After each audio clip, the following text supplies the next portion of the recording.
காதுன்னு வச்சாங்க. ஊசியில அந்த காதுல தான் நூலை நுழைச்சி, ரைட்டா, நூலை நுழைச்சி பிஞ்சி போன துணிய இந்த ஊசியால குத்தி அந்த நூலை பின்னி பின்னி பின்னி பிஞ்சி போன துணியை சரி பண்ணுவாங்க. அதுதான் அந்த ஊசி, காது ஊசி, ரைட்டா.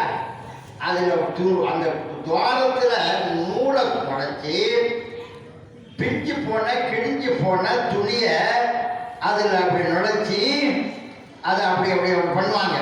அதை வந்து சீர் பண்ணுவாங்க. அதுக்கு அந்த காது வேணும், அந்த காது வேணும்.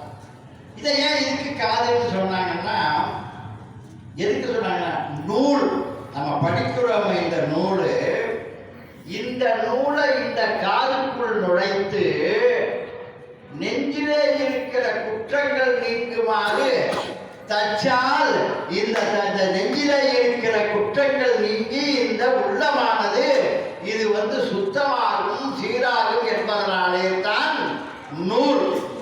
ஒரு நூலை படிக்கிறோம்னா என்ன அர்த்தம் சொன்னா, ஒரு நூலை படிச்சா ஒரு விழுக்காடு நாளும் நம்முடைய உள்ளம் திருந்தும்.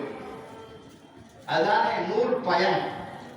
ஆனால்தான் இந்த ஊசிக்கு உள்ள துவாரத்தை காதுன்னு வச்சாங்க.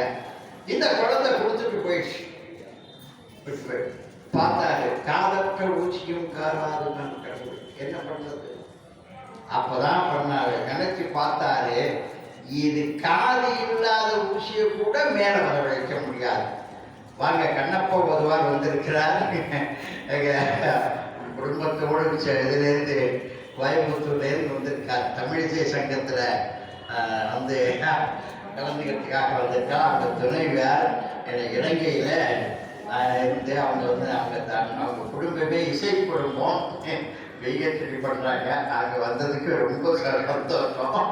வணக்கம்.